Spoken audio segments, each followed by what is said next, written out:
आनंदी मालिकेच्या आजच्या भागामध्ये आपल्याला पाहायला मिळणार आहे विद्याधरचा स्वतःचा काळा आणि कपटी चेहरा सर्वांसमोर येऊ नये म्हणून विद्याधरने कसं पृथ्वीच्या डोक्यावर रॉडने वार केला आणि वरून मीच पृथ्वीला गुंडांच्या तावडीतून सोडवलं असं म्हणणारा विद्याधर आणि विद्याधरचं खोटं सर्वांसमोर आणणारा युगंधर, हे सर्व आपल्याला आजच्या या भागामध्ये पाहायला मिळणार आहे।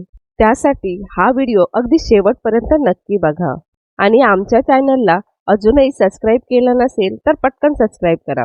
आता इथे मालिकेच्या सुरुवातीलाच आपल्याला पाहायला मिळतंय की विद्याधर आणि पृथ्वी दोघेही पोलीस स्टेशनला चाललेले आहेत, परंतु विद्याधरला कसंही करून पृथ्वीला पोलीस स्टेशनला जाण्यापासून थांबवायचं असतं, कारण विद्याधरला त्याच्या गुंडांना लवकरात लवकर कुठेतरी बाहेर पळवून लावायचं असतं आणि म्हणूनच विद्याधर खूप स्लो गाडी चालवत असतो। परंतु पृथ्वी विद्याधरला म्हणत असतो, अरे काका जरा फास्ट चालव गाडी, नाहीतर संध्याकाळ होईल पोलीस स्टेशनला पोहोचायला। यावर विद्याधर म्हणतो, हो रे पृथ्वी, ट्रॅफिक बघतोय ना किती आहे ते, आणि रस्त्याला खड्डे बघ किती आहेत। अरे रस्त्याला खड्डे आहेत की खड्ड्याला रस्ता आहे तेच कळेनासं झालंय। अरे रात्री पाऊस किती पडलाय। परंतु पृथ्वी म्हणतो, अरे आपल्याला पोचायला उशीर झाला ना तर ते गुंड पळून जातील। विद्याधर म्हणतो, अरे लेका तेच तर मला पाहिजे आहे, ते पळून गेले तरच माझा जीव वाचेल ना। विद्याधर म्हणत असतो, पुढे ट्रक बघ की केवढा मोठा आहे। पुढे विद्याधर पुन्हा पृथ्वीला विचारत असतो, पृथ्वी तुला अजून बी त्या गुंडाचा चेहरा आठवायला लागलाय। पृथ्वी हो म्हणतो। पृथ्वी म्हणत असतो, त्या दोन माणसांपैकी एकाचा चेहरा मला व्यवस्थित आठवतोय। विद्याधर म्हणत असतो, चांगला आहे, नाही म्हणजे पोलिसांनी सांगायला बरं रे। पृथ्वी म्हणत असतो, काका चल की लवकर। विद्याधर म्हणत असतो, चालवायला लागलो की, पोचूया की, थांब एवढी काय घाई आहे।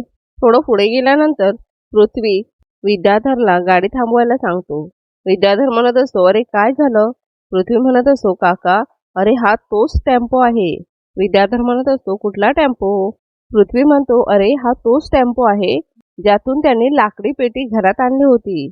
विद्याधर स्वतःशीच म्हणतो, बोंबला, म्हणजे ही तीच झोपडी आहे जी शालाका बोलत होती। हे साले इथेच लपून बसलेत वाटतं, आता काय करू। विद्याधर म्हणतो, नाही रे नाही पृथ्वी, मला नाही वाटत तो हाच टेम्पो असेल म्हणून। अरे असे हजारो टेम्पो रस्त्याने फिरत असतात, आपल्याला पोलीस स्टेशनात पोचायचंय लवकर, चल जाऊयात। पृथ्वी म्हणतो, अरे मी अंदाज लावत नाहीये, मला 100% खात्री आहे, कारण जेव्हा त्याने ती लाकडी पेटी आणली होती ना तेव्हा मी खोलीच्या खिडकीतून पाहिलं होतं, आपल्या गेट बाहेर हाच टेम्पो उभा होता। पृथ्वी म्हणतो, काका ह्याचा अर्थ ते गुंड सुद्धा कदाचित ह्याच झोपडीत लपलेले असणार, चल चल आपण जाऊयात। परंतु विद्याधर म्हणतो, ए पृथ्वी असं काय करायला लागलास, अरे पहिलं पोलिसांनी फोन करावं लागेल। अरे त्यांच्याकडे हत्यारं असू शकतात, आपण आत गेलो तर जीवावर बेतेल उगाच। मी काय म्हणतो, आधी पोलीस स्टेशनात जाऊ आणि मग इकडे येऊयात। यावर पृथ्वी म्हणतो, अरे आपण काय कमी आहोत का, जर पोलिसांना फोन केला तर पोलीस येईपर्यंत खूप उशीर होईल, चल आपण जाऊयात। असं म्हणून पृथ्वी खाली उतरतो। विद्याधर म्हणत असतो, अरे पृथ्वी बा जाऊ नकोस, तिकडे धोका आहे रे। पृथ्वी गेल्यानंतर विद्याधर म्हणतो, आईला बोंबला, आता ह्यो आत जाणार आणि त्या गुंडांची गचांडी धरणार आणि ते दोघे माझं नाव घेणार। पृथ्वी इकडे त्या गुंडांच्या झोपडीमध्ये पोहोचलेला असतो। पृथ्वी जोराने झोपडीचा दरवाजा खोलतो, समोर दोन गुंड बसलेले असतात। पृथ्वी त्यांना म्हणत असतो, पळून जाणं एवढं सोपं आहे। ते गुंड म्हणत असतात, आम्ही ओळखत नाही, तू कोण आहेस। पृथ्वी म्हणत असतो, तुम्हाला माहिती आहे मी कोण आहे, तुम्हाला जेलमध्ये नाही सडवलं तर नावाचा पृथ्वी निंबाळकर नाही। असं म्हणतात ते दोन्ही गुंड धावतच पृथ्वीच्या अंगावर येतात, परंतु पृथ्वी त्या दोघांनाही पकडून खूप मारत असतो। पृथ्वीने त्या गुंडांना खूपच मारलेलं असतं आणि त्या दोघांची गचांडी पकडलेली असते आणि पृथ्वी विचारत असतो, कोणी पाठवलं होतं तुम्हाला। त्यातील एक गुंड विद्याधरचं नाव घेतच असतो, त्याच्या तोंडातून विद्या हा शब्द निघतो। एवढ्यातच विद्याधर येऊन मागूनच पृथ्वीच्या डोक्यावर एका रॉडने वार करतो। पृथ्वी लगेचच बेशुद्ध होतो। पृथ्वी खाली पडल्यानंतर विद्याधर पृथ्वीजवळ जातो आणि पृथ्वीला जोरजोराने आवाज देत असतो, परंतु पृथ्वीचा काहीही रिस्पॉन्स नसतो। हे बघून विद्याधर तेच रॉड घेऊन त्या गुंडांना मारत असतो आणि म्हणत असतो, हरामखोरांनो, माझं नाव सांगत होता वैर, यावरती गुंड म्हणत असतात, अहो त्याने आम्हाला खूप मारलं.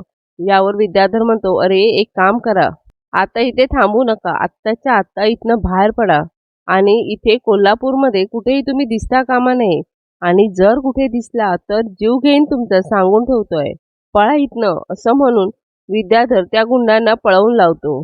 त्यानंतर विद्याधर लगेचच पृथ्वीजवळ जातो आणि तेथे जाऊन पृथ्वीच्या अंगाचं रक्त आपल्या अंगाला लावतो.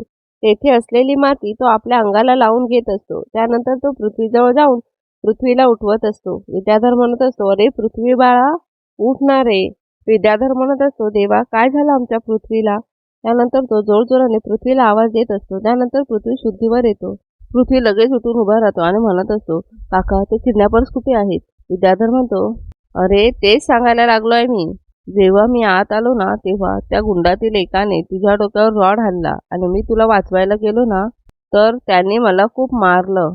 हे बघ काय अवस्था केली आहे माझी. पृथ्वी म्हणत असतो, चल मग पोलीस स्टेशनला जाऊन पोलिसांना सांगूयात. परंतु विद्याधर म्हणतो, ऐक रे, मी तुला आधीच सांगत होतो ते गुंड लई डेंजर आहेत म्हणून. त्यांच्याकडे हत्यारं असतील, पण तू काही माझं ऐकलं नाहीस. यावर पृथ्वी म्हणतो, चल आधी जाऊन पोलिसांना सांगूयात. यावर विद्याधर म्हणतो, नाही र, मी तुला अगोदर पण सांगत होतो, आता आपण डायरेक्ट घरी जाऊयात, तुला खूप मार लागलाय. पृथ्वी तरी सुद्धा म्हणत असतो, अरे पण त्यांना पोलिसात दिलं पाहिजे रे. यावर विद्याधर म्हणतो, हे बघ आता तुझं घरी जाणं जास्त महत्वाचं आहे. हे बघ केवढं लागलंय तुला, अरे किती रक्त आलंय बघ तरी. पृथ्वी तरी सुद्धा जात असतो. एवढ्यातच विद्याधर म्हणतो, अरे त्या 2 गुंडांपेक्षा तुझा जीव महत्वाचा आहे रे मला. ऐक माझं, चल घरी चल. पृथ्वी तरी सुद्धा काकाला कन्व्हिन्स करायचा प्रयत्न करत असतो. परंतु विद्याधर पृथ्वीला म्हणत असतो, नाही तू आधी घरी चल, तुला माझी शपथ आहे. असं म्हणून विद्याधर पृथ्वीला घरी घेऊन जातो. आनंदी इकडे माईबापूंना विचारत असते, माईबापू आरती ताई अजून आली कशी नाही. बापू म्हणतात, अगं आनंदी, आरती तिकडे आबांच्या घरी गेली आहे ना. अगं तू सापडलीस, एवढ्या सुखरूपपणे तू सापडलीस हे सांगायला ती आबांकडे गेली असतील. आबा तुझ्या कुशालीबद्दल विचारत असतील आरतीला, म्हणूनच तर आरतीला उशीर होतोय ना. माई म्हणतात, हो अगं आरती येईल धावत पळत, तू काळजी नको करूस.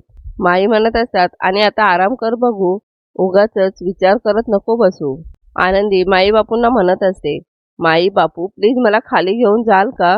यावर माई म्हणते, अगं वेडी आहेस का तू, एवढ्या मोठ्या संकटातून तू आता बाहेर पडली आहेस आणि अशक्त पण किती झाली आहेस, पाय सुद्धा थरथरत आहेत तुझे, आणि खाली काय जायचं, आराम कर तू इथेच.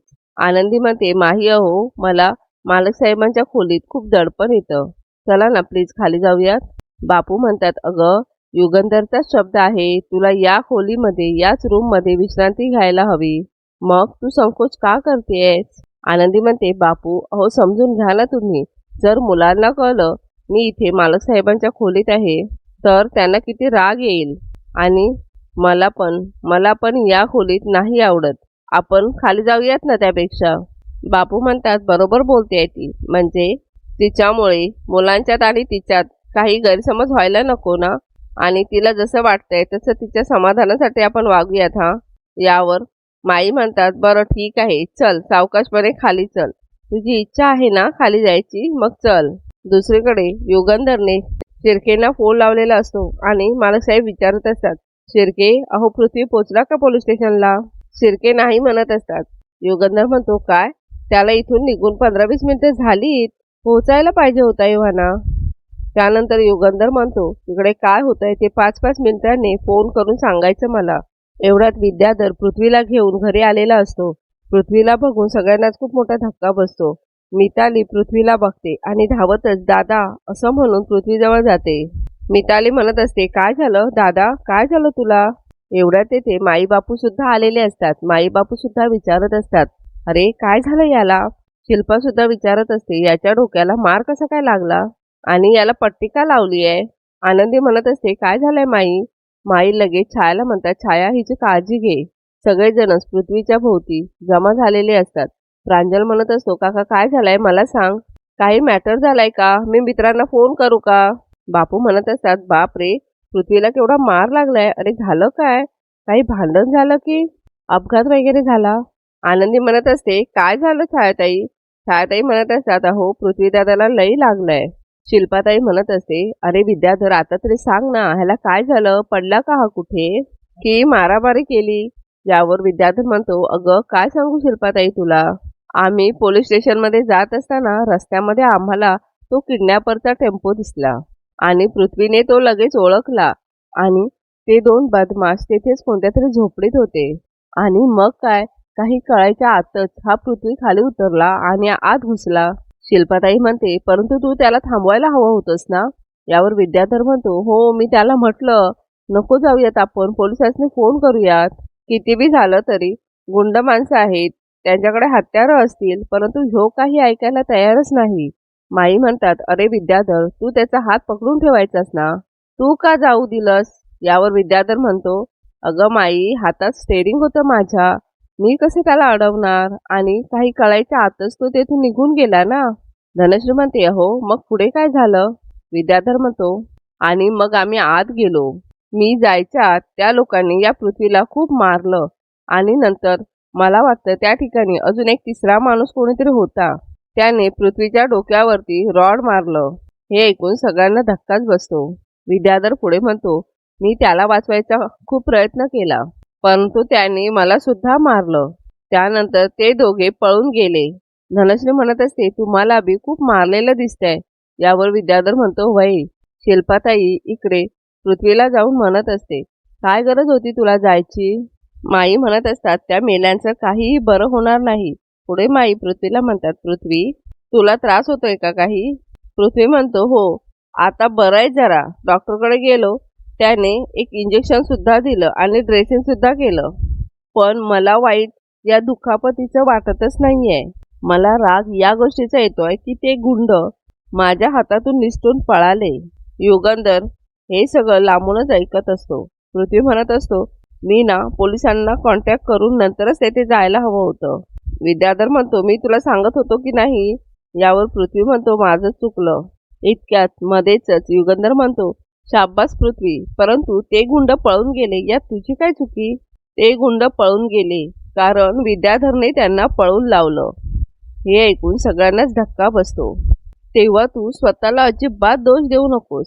पृथ्वी म्हणतो, काय बोलताय मिस्टर निंबाळकर, तुम्हाला कळतंय का तुम्ही काय बोलताय? तुम्ही काकाला दोष देताय. अरे काका होता म्हणून तर वाचलोय मी, काका नसता तर तुमच्या समोर आज जिवंत उभा राहू शकलो नसतो मी. यावर युगंधर म्हणतो, ते चोर पळून जावेत यासाठी तो तुझ्या मागे सावलीसारखा आला होता आणि मला 100% खात्री आहे, आनंदीच्या किडनॅपिंग मागे आणि या सगळ्या डावामागे विद्याधरचाच हात आहे. हे ऐकून सगळ्यांना धक्का बसतो. तू त्या गुंडांपर्यंत पोहोचू नये म्हणून ह्याने स्वतः तुझ्या डोक्यावर त्या रॉडने वार केलाय. यावर विद्याधर म्हणतो, मी मारलं याला? अरे दादा, माझ्या पोरासारखा आहे तो. अरे तुला वेड बीड लागलाय की काय, माझ्यावर काहीही आरोप करायला लागलायस ते? धनश्री म्हणते, हो ना भाऊजी, अहो त्यांनीच यांना किती मारलंय बघा ना, त्यांनीच काहीतरी केलं असतं तर असं झालं असतं का? अहो किती लागलंय यांना. विद्याधर म्हणतो, हो की, अरे इथे पाठीत मार लागलाय, डोक्याला लागलाय, पोटात लाथ घातली माझ्या त्याने. मी असा आडवा खाली पडलो पण तरी बी उठलो, कारण मला पृथ्वीच्या जीवाची काळजी होती. ती गुंड आहेत ना, ती पृथ्वीला टार्गेट करत होती, कारण तो पोलिसांना जबाब देणार होता. अरे माझा स्वतःचा जीव धोक्यात घालून मी त्याचा जीव वाचवलाय आणि तू मलाच मारेकरी म्हणतोय? युगंधर म्हणतो, विद्याधर मी तुला चांगलाच ओळखतो, तू तुझी पोपटपंची बंद कर, तूच पृथ्वीवर. एवढ्यातच पृथ्वी म्हणतो, एक मिनिट, काका जे बोलतोय ते बरोबर बोलतोय. तुम्हाला काकाशी जुने काहीतरी प्रॉब्लेम आहेत म्हणून काही तुम्ही वाटेल ते बोलाल का? तुम्ही कुठलेही आरोप लावताय काकावर? माझा काका असं कधीच करू शकत नाही. यावर युगंधर म्हणतो, पृथ्वी तू तुझ्या डोळ्यांवर अंधविश्वासाची पट्टी बांधून ठेवली आहे म्हणून तुला हा विद्याधर देव माणूस वाटतोय, परंतु हा देव नाही, या घराला लागलेली कीड आहे, शैतान आहे हा, माणसाच्या रूपातला शैतान. आणि मी पुराव्यानिशी सिद्ध करेन की आनंदीच्या किडनॅपिंग मागे ह्याचाच हात आहे. यावर विद्याधर जोरानेच म्हणतो, बास लई झालं दादा, तू काही बी बडबडशील आणि मी ऐकून घेईन. अरे माझा काहीही संबंध नसताना तू थेट मला गुन्हेगार समजायला लागलास. अरे मी तुझ्या पोराला, माझ्या पुतण्याला, अरे निंबाळकरांच्या भविष्याचा जीव वाचवला आणि ह्यो माझ्यावर नको ते आरोप करायला लागलाय. तू तू जळतोस माझ्यावर. ही तुझी पोटची पोरं तुला जरा बी भाव देत नाही आणि मला काका काका म्हणून मायेने जवळ करतात आणि म्हणूनच तू जळतोस माझ्यावर आणि हे असे खोटे नाटे आरोप माझ्यावर करतोस. यावर युगंधर म्हणतो, आता गप्प बस नाहीतर एक थोबाडीत मारीन. यावर विद्याधर म्हणतो, मार? अरे मार की. अरे मी काय तुला तो शिर्के किंवा तुझ्या फॅक्टरीतला पगारी नोकर वाटलो काय की तू काय बी करशील आणि मी मालक मालक म्हणून तुझा काय बी ऐकून घेईन? तू जर हात उचललास तर आज माझा बी हात उचल, लक्षात ठेव. युगंधरने आपला हात दुसऱ्या हातामध्ये घट्ट पकडून ठेवलेला असतो. युगंधरला विद्याधरचा खूपच राग आलेला असतो. शिल्पा म्हणत असते, विद्याधर गप्प बस, काय बी काय बोलतोयस? यावर विद्याधर म्हणतो, नाही ताई, आज कुणी बी मध्ये यायचं नाहीये. या माणसाची सवय झाली आता मला. या वाड्यात काय बी चुकीचं घडलं तर ते मीच केलं. या जगात काय बी चुकीचं घडलं तर ते मीच केलं असं वाटतं याला. आनंदीशी लग्न केलं माझ्यामुळं, पोरं दुरावली माझ्यामुळं, पण आता मी हे बिनबुडाचे आरोप ऐकून घेणार नाहीये. आणि हे बघ, ऐक, आणि तुझ्यात जर खरं ऐकायची हिंमत असेल ना तर मग ऐक आता. या घराचं जे काही नुकसान झालंय ते फक्त तुझ्यामुळे झालंय. आनंदीशी लगीन केलंस आणि म्हणतोस ही माझी जबाबदारी आहे म्हणून, आणि जेव्हा तिला तुझ्या या पोराचा राग सहन करावा लागला तेव्हा तिच्या मागं ढाल बनून का उभा राहिला नाहीस तू? तू जर उभा राहिला असतास ना तर तिला घर सोडून जावं नाही लागलं असतं. अरे एक नवरा म्हणून फेल झालायस तू. तुला ना चांगला बाप होता आलं, ना एक आदर्श पती. अरे बाहेर तुझ्या समोर माणसं आदराने झुकत असतील, परंतु सत्य हेच आहे की एवढ्या मोठ्या मालक साहेबाचे हात शेवटी रिकामेच राहिले. युगंधरने आपले दोन्ही हात घट्ट पकडून ठेवलेले असतात. आनंदी म्हणत असते, नाही प्लीज असं नका बोलू. यावर विद्याधर म्हणतो, वा, आनंदी मॅडम बोलल्या की, म्हणजे तुमच्या या लुटूपुटूच्या नवरा बायकोच्या नात्यात अजून जीव आहे तर. आणि ए आनंदी, तू नीट लक्षात ठेव, तू ह्याच्यासाठी लढायला लागलीस पण वेळ आल्यावर ह्यो तुझ्याकडे सुद्धा पाठच फिरवणार आहे. त्यानंतर आजचा हा भाग इथे संपवलेला आहे. उद्याच्या प्रोमोमध्ये विद्याधर आनंदीजवळ आलेला असतो आणि त्याने आनंदीला एक व्हाईट कलरची साडी आणलेली असते. साडी आनंदीजवळ देऊन विद्याधर म्हणत असतो, ही घे, साडी आहे तुझ्यासाठी आणि ती बी पांढरी. अगं तुझ्या नवऱ्याला जरा कुठे पोरांबद्दल बोललो तर अंथरुणाला खिळलाय तो. असंच जर चालू राहिलं तर तुझं विधवा होणं नक्की आहे. असं म्हटल्यानंतर आनंदीला विद्याधरचा खूपच राग येतो.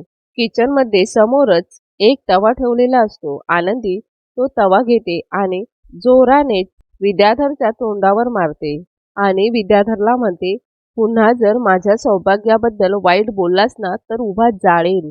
मित्रांनो, तुम्हाला आजचा हा भाग कसा वाटला कमेंट करून नक्की सांगा. व्हिडिओला लाईक करा, शेअर करा आणि अजूनही आमच्या चॅनलला सबस्क्राईब केलं नसेल तर सबस्क्राईब करा आणि पाहत रहा आनंदी.